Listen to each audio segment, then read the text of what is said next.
All right, it's going pretty good now.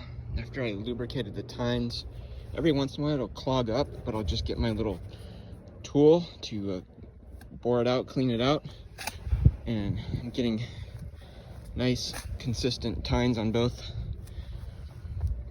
sides here, ejecting. But I just find if I do find them to be inconsistent, I'll pull it out and clean it, whichever core is giving me issues, and it seems to do the trick. What I've also noticed is if your soil is a little more on the drier side than the wetter side, you probably get a cleaner tine.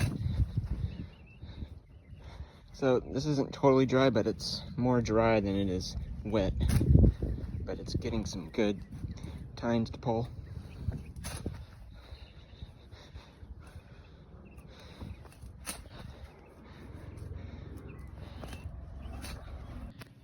All right, here's a good example of some of these cores that we ejected. Look at this guy. This is a nice sized one. Oops, it broke. But I mean, this was probably at least 3 inches or so, maybe. And you can see I have a clay soil.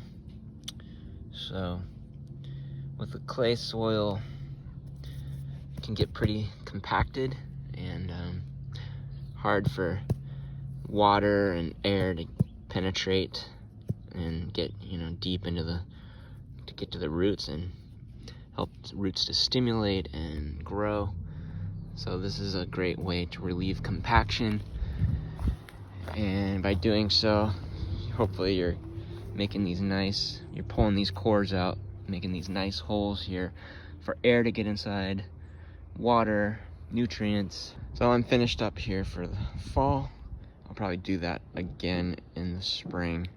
So I'm looking at maybe twice a year, maybe 3 times a year. But at the very least, I wanted to get this out of the way this fall, and then in the spring, some of the soil will be probably a lot more moist from winter rains and all that. So in the spring, it seems like it's a little bit easier for me to do that, but very happy with the results with my core aerator.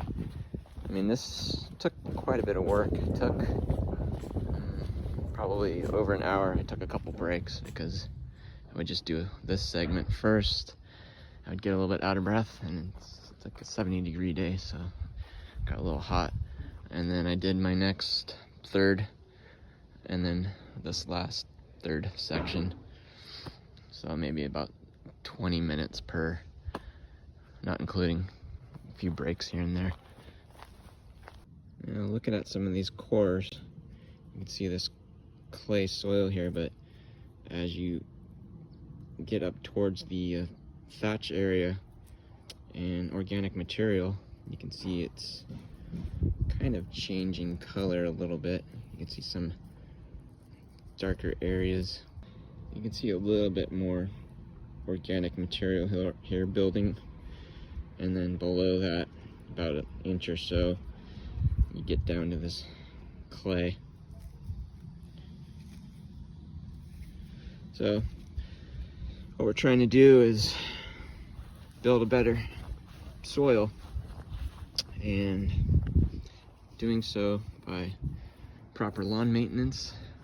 Even the worst soil that you start with can eventually turn into something more prosperous, but it takes time, it takes years. It's an ongoing battle for perfection, but it's fun, keeps me busy. So I guess the age-old question is, do you leave your cores out here or do you pick them up? So I think I'll just leave them out here. They'll break down, probably provide some kind of nutrients, but probably won't see it after a couple of mowings or so. Stepping on it and it'll break up, and after being watered, and it'll just go back into the soil.